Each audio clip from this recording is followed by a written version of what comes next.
Good morning, Dr. Nissen. Thank you so much for joining us for this episode of Core I Am. I'd like to start by asking you about Lp(a) and getting a little bit of information about it in a general sense. So generally, what is Lp(a) and what does it tell us different from other measures within the lipid profile? Well, it's a very important lipid particle. It's abnormal, that is elevated well above the upper limits of normal in about 20% of the global population. It consists of an ApoB, apolipoprotein B, covalently bonded to apolipoprotein A, and with other constituents like oxidized phospholipids. The reason it's so important, it is very strongly associated with atherosclerotic vascular disease and aortic stenosis, and it has historically been an untreatable disorder. With Lp(a), what or how should we be interpreting these levels that we get back for patients in the context of the rest of the lipid profile? Okay, well, first of all, it's important to understand that unfortunately, about half the world uses one unit system and the other half uses another. Nanomoles per liter is preferred. It's a concentration measure. But in the United States, most institutions use mass units of milligrams per deciliter.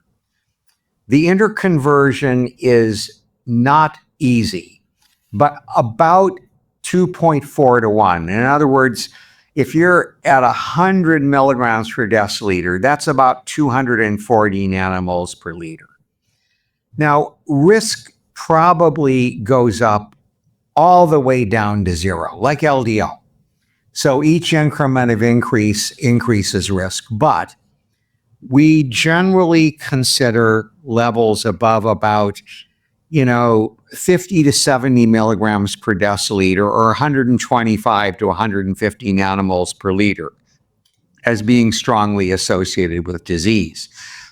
We see people with very extreme levels, and those people tend to be have this disorder within their families, and it's associated with a very high risk of coronary artery disease and other atherosclerotic vascular disease events. Now, it is important to understand that it is unlike LDL or any other lipid particle because it's almost exclusively determined by genetics. And both alleles, that is the allele from each parent, contributes. And so we see that there's a high concordance rate for the disorder amongst first-degree relatives of people who have a high lipoprotein A. About half of first-degree relatives will also have a very high lipoprotein A. So with respect to what you mentioned there, you had mentioned that there's a strong familial connection with patients with elevated Lp(a). How does this inform who should be tested for Lp(a) levels? Who else other than those with a strong family history would you recommend testing for Lp(a) levels in? Well, that's an extraordinarily important question.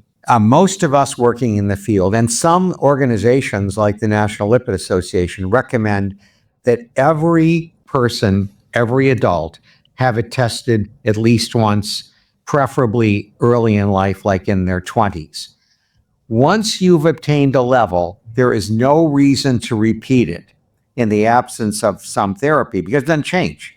Remember that it's not affected by lifestyle or anything else. If you're at 180 nanomoles per liter when you're 25, that's what you're going to be when you're 45 or 65. So we think everybody should be tested early in life. But we also recommend, because that's not happening, cascade screening. And so one of the most important questions I ask patients when I see them with a high lipoprotein A is, do you have any children? Do you have any siblings? Are your parents still alive? And I recommend that all of those people be tested. And you would be surprised how often it comes back that the family, many people in the family have the disorder, and many of them have had atherosclerotic vascular disease events. With this being a somewhat newer metric, at least to make its way into most physicians' testing arsenal, so to speak, how do you go about counseling patients as to what Lp(a) is, the nature of this test, and how it relates to their atherosclerotic vascular disease risk? Well, when I see these patients, I take time with them because many of them, they need to understand. And they also need to understand that because although we have investigational treatments that are quite promising, there's no treatment available other than apheresis, which frankly is cumbersome and not appropriate for very many people. So let me tell you the most important message that I give to these patients is I say, we can't lower your lipoprotein A, but we can take all your other risk factors off the table. We get your LDL down. Typically, I try to get down below 55 milligrams per deciliter. We get your blood pressure under good control. We make sure you're not overweight. We make sure you exercise, and we try to either prevent or treat diabetes. So all of the conventional risk factors. And what we find is if you really treat the other risk factors well, you can often keep people safe, at least in the short term. And those that have had an event, we can help prevent a recurrent event. But the real answer is we are the treatments we have in development, which are really extraordinary, very efficacious, and very promising. Wow, just from that bit of counseling there, I have several ramification questions that I'd like to ask you. I'll kind of break them down, if you're okay with this, into first talking about how it informs our primary prevention, then secondary, and then what you mentioned right there at the end, which is what's on the horizon, so to speak, for Lp(a) treatment. So first off, specifically within the context of primary prevention, for whom does this test tip the scales for initiation of a statin therapy? You had mentioned stricter LDL goals almost from a secondary prevention standpoint. I'd like to hear your thoughts on that. Okay, that's an important question. Okay, the current guidelines consider lipoprotein A REF, a risk-enhancing factor. And in my view, that's not strong enough. And, some of you will know that I have consistently challenged the guidelines, the AACC, AHA guidelines, because I think they're too conservative. And particularly in these patients, given the amount of morbidity and mortality we see in these patients, I believe that their LDL should be treated aggressively. I tend to put almost all of them on a statin, unless their LDL is 40 or something like that, which is obviously very rare, because we know statins reduce risk. We know they reduce risk with LDLs down to very low levels. If you look at the PCSK9 inhibitor trials, we treated people to LDLs as low as 30 milligrams per deciliter median, and we got benefits. So I treat these people almost uniformly with a statin because I think it's the right thing to do, and I think the guidelines just need to catch up. No, absolutely. So, and just to clarify too, with this group of patients, is that anyone with an elevated Lp(a) above the referent in either unit, or is there another threshold that you would use to treat someone perhaps differently within that cohort? Yeah, that's a great question. First of all, someone who's slightly elevated, their risk is going to be modest.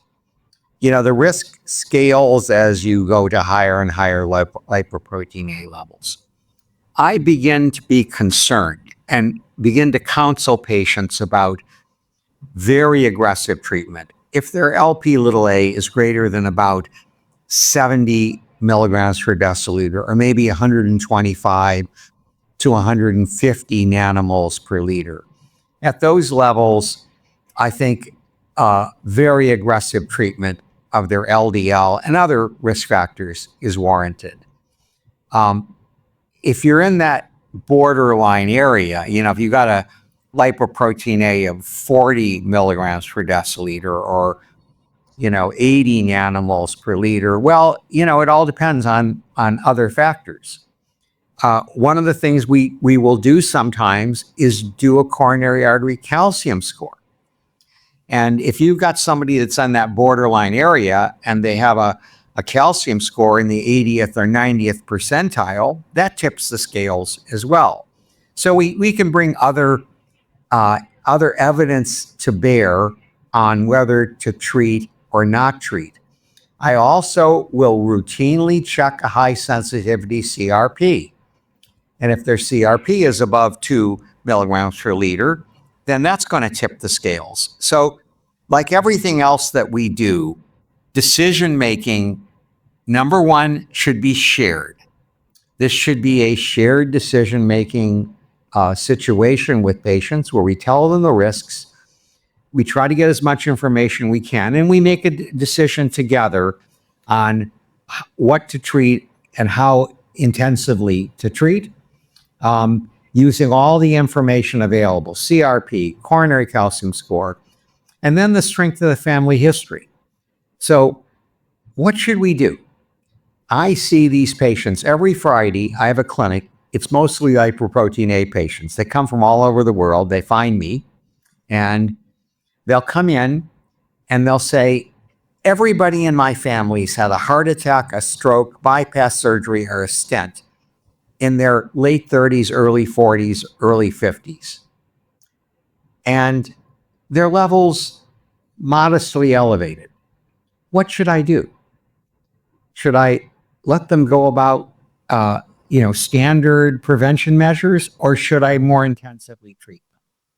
My judgment is that I offer patients the opportunity to be more intensively treated when they have that kind of malignant family history. Now, that seems to make a lot of sense. So if I'm understanding correctly too, using Lp(a) levels, even for patients who are on the lower end of the upper limit of normal, so to speak, in the context of their other risk factors, is something that helps guide primary prevention therapy. That's right. That's right. Okay. And if you look at the UK Biobank data, the relative risk is essentially a straight line, almost down to zero. And so it's like LDL. The higher your LDL, the higher your risk. The higher your Lp(a), the higher your risk. And so in the context of the rest of the patient's risk factors, we can make a decision together about what to do.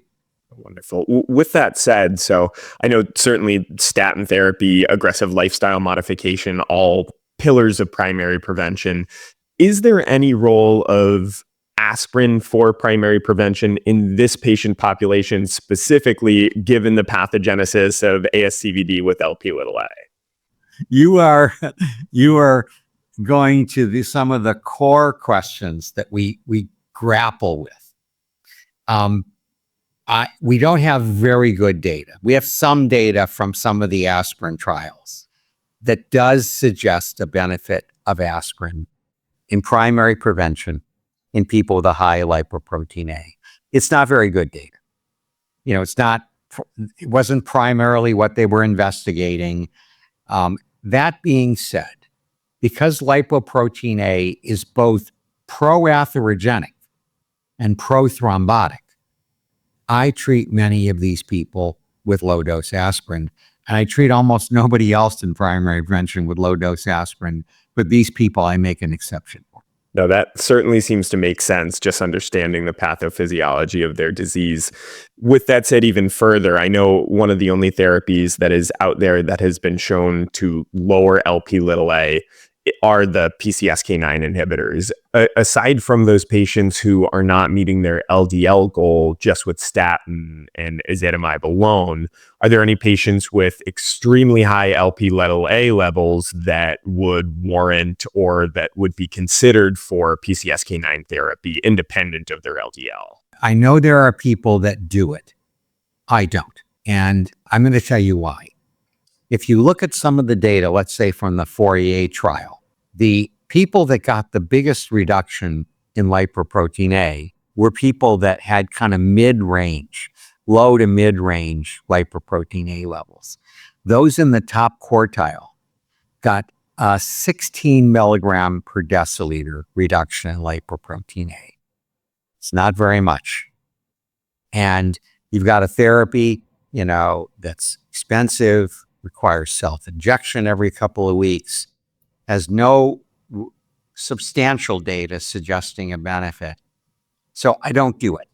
Now, there are other practitioners who do, and I don't fault them for it. I just look at the data and say, it's not good enough. And if you look at the estimates of how much you have to lower lipoprotein A to get a benefit, we're talking about in the range of 100 milligram per deciliter reduction. And so 16 to 30 milligrams per deciliter, the amount you get with PCSK9 inhibition. I mean, let's say you're one of those extreme patients. You're at 400 nanomoles per liter, and your PCSK9 inhibition lowers you from 400 to 330. Your risk hasn't changed very much. If you look at it, you're still in the extremely high risk category. And so I just don't see it as being a rational way to go. And that certainly makes a lot of sense. And I know we'll talk about kind of the therapies that are coming out that directly target LP little a in a moment. But I appreciate your insight on that topic as well. That's something I've been grappling with to find good and consistent information on. Moving to this secondary prevention bucket of patients, just in a general sense, are there any differences in management that you would recommend for patients who have had a previous event that also happen to have LP little a levels that are elevated as compared to your demographic of patients that do not have elevated LP little? Yeah. I see them relatively similarly, except that let's just say more insistent to the patient that their risk factors need to be modified. I'm going to go further. If they're obese, I'm going to consider a GLP-1 or GIP agonist. All of the risk factors that they have, I'm going to try to do a really good job of controlling them because they've already had an event. We know they're at risk for another event.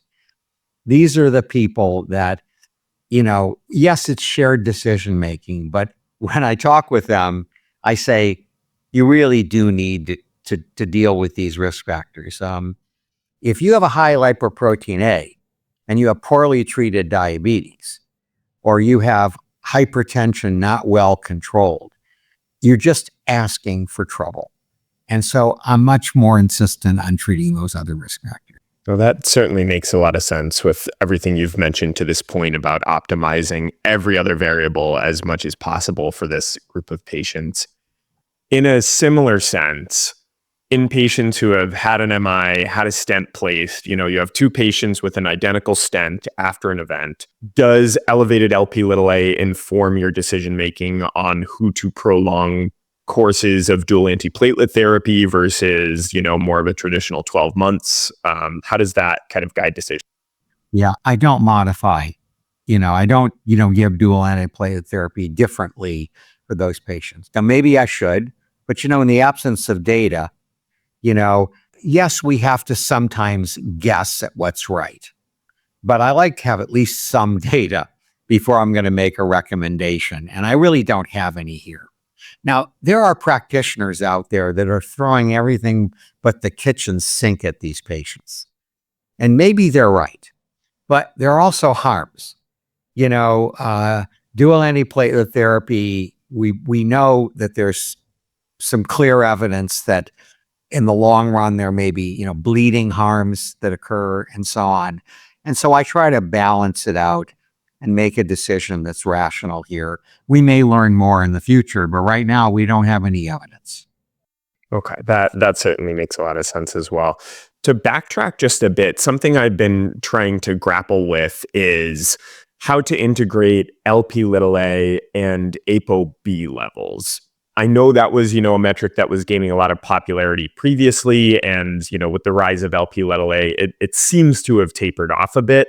But how do you use these levels to better understand each other and a patient's risk profile?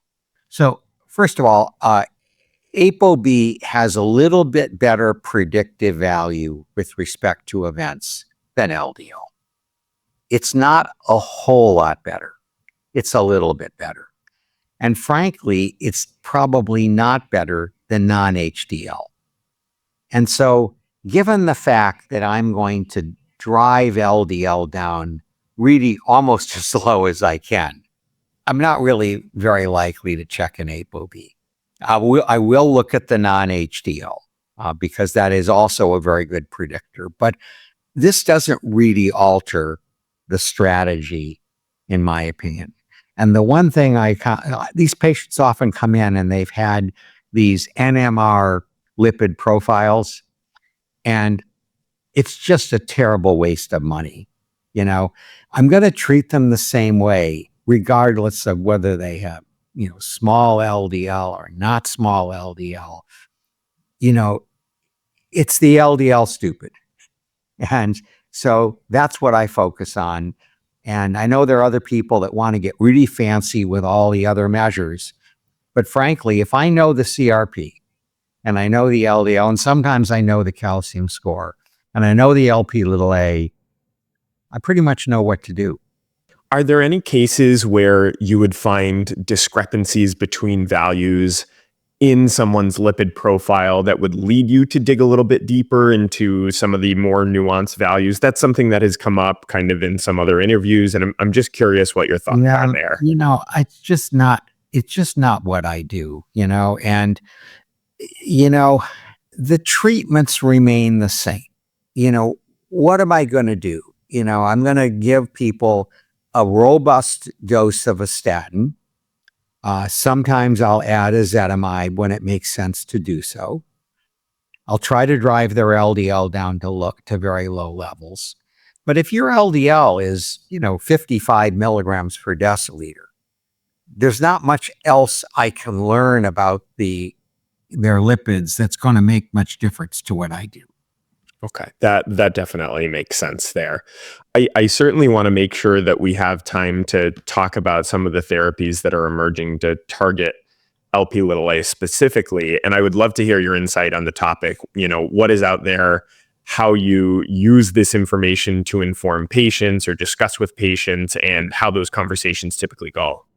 So there are a number of treatments in development. I'm involved with almost all of them. There are 4 small interfering RNA therapies. I'll talk about them in a minute. There is an antisense oligonucleotide. That's a single-stranded DNA-based therapy known as pelacarsen. It's a drug being developed by Novartis. The trial, which is known as LPA Horizon, I'm the study chair for the trial, has been going on for a number of years. It's by far the farthest along therapy. In phase 2, it lowered lipoprotein A by 80%. And we would expect in the phase 3 trial that's now ongoing, it's 8,300 patients. It's global. We would expect about an 80% reduction.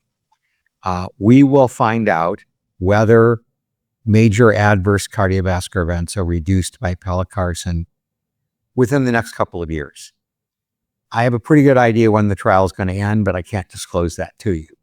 Then there are these 4 small interfering RNAs, and the one that's furthest along is olpasiran. That's from Amgen. But there's also zerlasiran, which is from Silence Therapeutics. There is lepodisiran from Lilly. And if you add pelacarsen, that makes the 4 nucleic acid-based therapies that are out there. They're at various stages of development. Lepodisiran is in phase 3, and I'm also the study chair for that. And if you look at the AHA program, I'm going to report on the phase 2 data for zerlasiran. So, we kind of know where these things are going. There's another drug you're going to hear about at the AHA. It's on the program called muvalaplin. Muvalaplin is really interesting because muvalaplin disrupts the association of ApoA, apolipoprotein A, with apolipoprotein B. And if you don't form that association, you can't make lipoprotein A. And my former postdoc, Dr. Steve Nichols, is going to report on the phase 2 muvalaplin study, also at the AHA.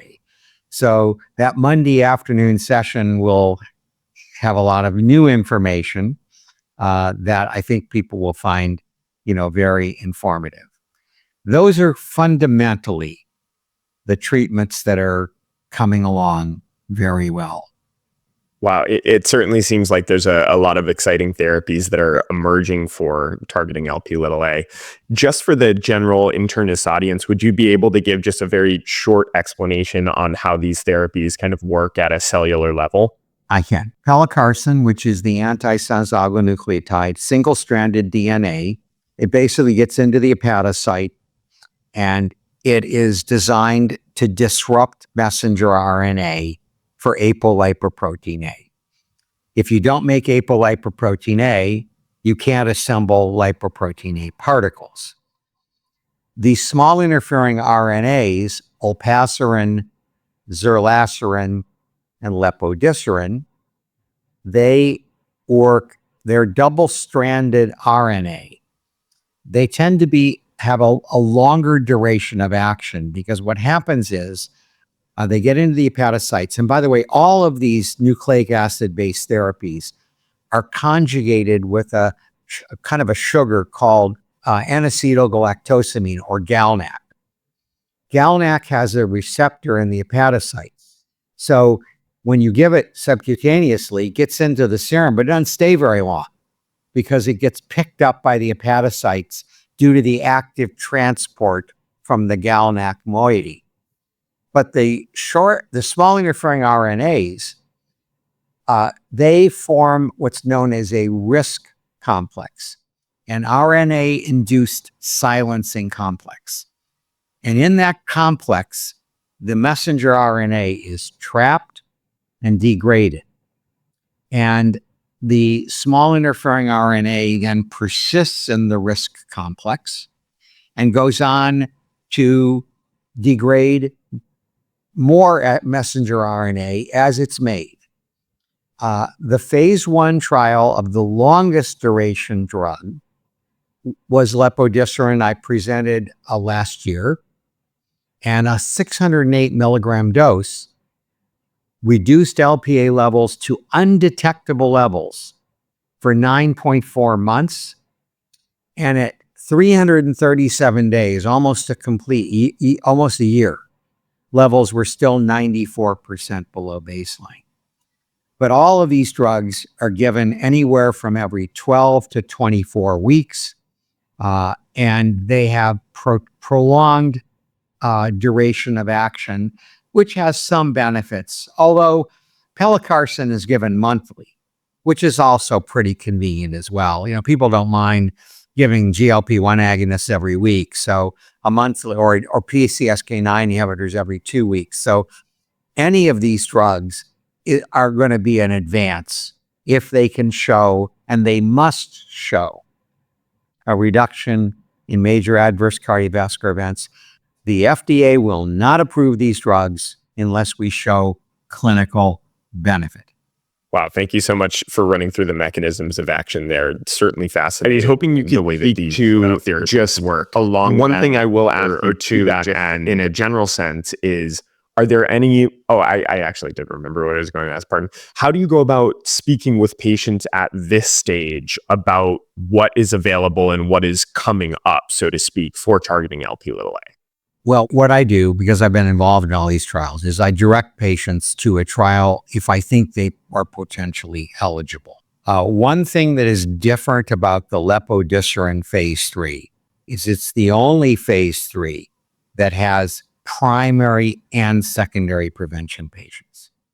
And it is still open for enrollment. And so if primary prevention patients, are high risk, have multiple risk factors, then I direct them to the nearest site. I can't consent them for treatment since I'm the study chair.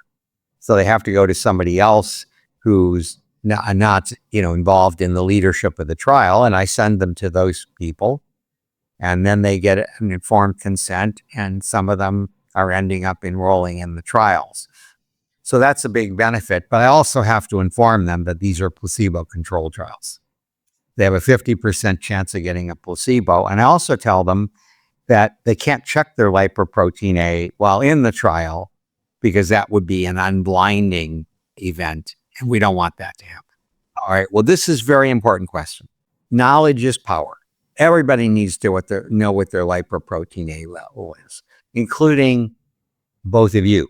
And if you don't know what your lipoprotein A level is, find out. You might get a big surprise. And knowing that you have a risk factor is important. For those people that have already had an event and know they have a high lipoprotein A, I have a very simple and encouraging message. Help is on the way. Trials like the LPA Horizon trial with pelacarsen are going to complete within the next couple of years. We have a high confidence level that they will be successful, although I obviously don't know and won't know until I'm unblinded. And we are going to then, if the trials are successful, if the first of the trials are successful, we will do everything we can to get this in front of the FDA for an accelerated approval, for a rapid approval. And that help is coming. So if we can just keep you safe for the next couple of years, we may well have important options available. Only that I really emphasize cascade screening, because if we don't find their family members, we can't protect them. There is another therapy in development, by the way, that I didn't mention that I should have mentioned. And that is a CRISPR-based therapy. And the first patients are being treated now outside of the United States. For those of you that don't know about CRISPR, it's a gene editing technology that basically can knock out the ApoA gene, and it's one and done.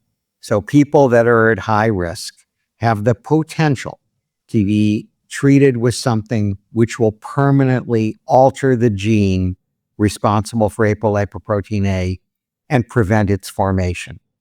This is a little bit further in the future, but it's coming. With these therapies that you've mentioned too, just something that has interested me with the mechanism is, they're targeting of ApoA.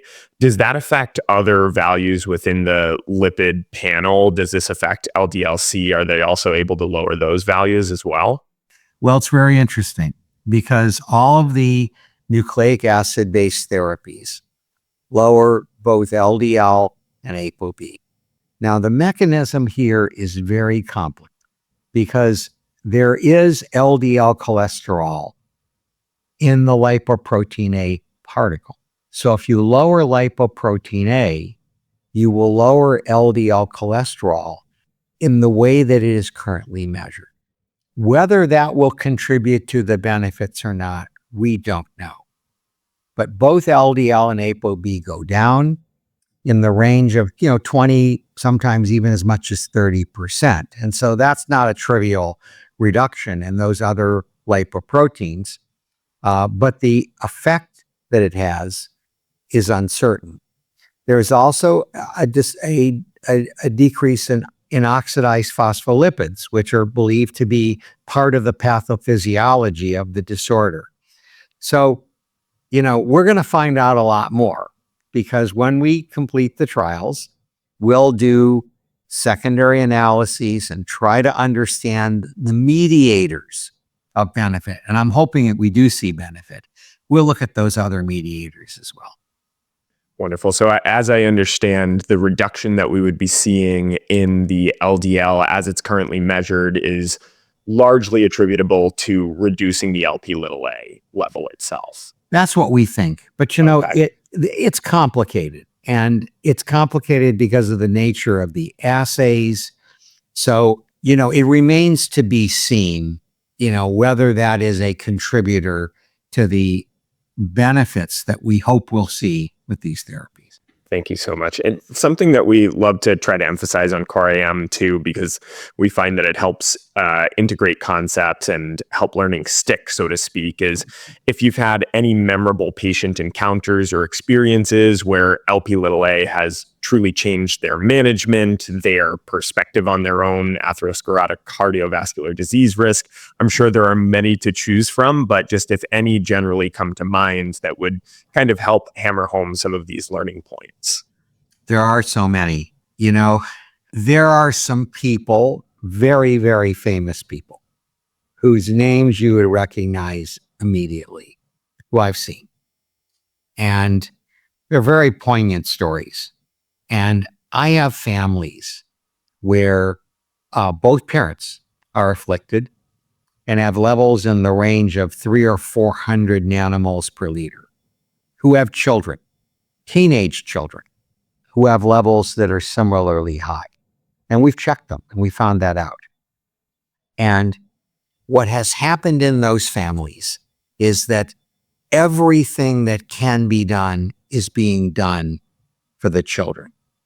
Because if we can start at a young age and really reduce their other potential risk factors, then they will have a future that is very different. And there's so many of them that I remember that I really am hoping that we can bring forward to those children. Some of them I've been taking care of since they were adolescents. Now they're college age. And I'm really, really hopeful for them. And that's a story that I think resonates. Well, you ask a very good question. We are assuming that risk factors are additive. And I think every other risk factor is. So if you have a high LDL and then add hypertension to it and add obesity to it, your risk goes up. That is, if you're diabetic, you have diabetes and have other risk factors. Patients with diabetes who have high LDL have a higher risk than those that have a low LDL. So there's every reason to believe that these risk factors are indeed additive, but we can't prove that. And, at this point, it's a logical thing to do, but it's not evidence-based in the sense of, the kind of class 1 evidence that we'd love to have. Wonderful. Thank you again so much for going through all of these points. One thing I'd like to ask you is there anything that you're particularly passionate about or any pain points that you find when talking with colleagues or internists that you would like to dispel or address at this All right, I'm going to tell you candidly why internists are a major part of the problem. I have patients coming to me that have a terrible family history and they learn about lipoprotein A. There's an organization called the Family Heart Foundation that's focused on both LDL, that is familial hyperlipidemia, and lipoprotein A. And so these patients find out about lipoprotein A and they go to see their internist and they say, I'd like you to check my lipoprotein A. And their internist says, no, I won't check it. There's nothing we can do about it. And we're not going to test. And I hear this over and over again in patients who come to see me. And at some point, many of them will go out and they'll go to a Quest lab or someplace like that where you can actually get a test on your own. And they'll find out that their lipoprotein A is really high and they come to see me. So internists who are hearing this need to understand that nihilism is not an effective management strategy. I was just going to say, if I'm taking nothing else away from this episode, it's certainly that there should be an impetus to be testing Lp(a) in all comers, as it really helps flesh out their full cardiovascular disease risk profile. Well, not just that, but if you think about it, since it doesn't really change, all you need to do is have it tested once. And so it's not like something you're going to test over and over and over again. So if you look at the societal cost for testing, it's pretty low. It's not an expensive test. It's readily available and everybody can get it. So there are organizations now saying everybody in their early 20s ought to have their lipoprotein A tested. So I'm going to ask you a provocative question. You may want to cut this out of but for each of you, have you had your LPA tested? No, same. Yeah. No, absolutely. Okay, I'm going to tell you about some data about how bad it is. I did a study known as the Heritage Study. It's about 49,000 people in almost every country in the world who had an ASCVD event, typically a myocardial infarction. And we tested them for lipoprotein A. But we also found out whether they'd had a lipoprotein A obtained previously. Now, remember, these people have all had an event. And so let me ask you a question. What percent of them do you think had had a lipoprotein A actually tested? It was 13.9%. That's all. And these people had all had events. And so we got a long way to go. Now, here's the problem. If our drugs that we're developing are successful, but only 13.9% of the people that could benefit from the drugs even know they have the disorder, how are we going to find the right patients to treat? It's a huge problem. So the under-testing on a planet-wide basis is a huge problem. Do it once.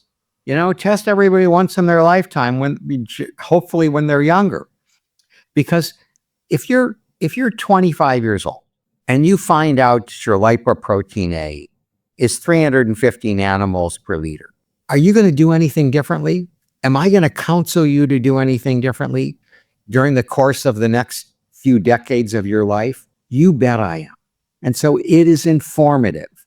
And when I say knowledge is power, I mean knowledge is power. We saw the same thing, in the early days of statins. I'm old enough to remember this when, people weren't getting tested and people weren't getting treated. And we had to do a massive education of both physicians and the public in order to overcome these barriers. We're in the same position again. With that, are there any times or situations in which you wouldn't test Lp(a)? The thought of inflammatory states being, influencing the value at all, hospitalized patients, any demographic at all to hold off on?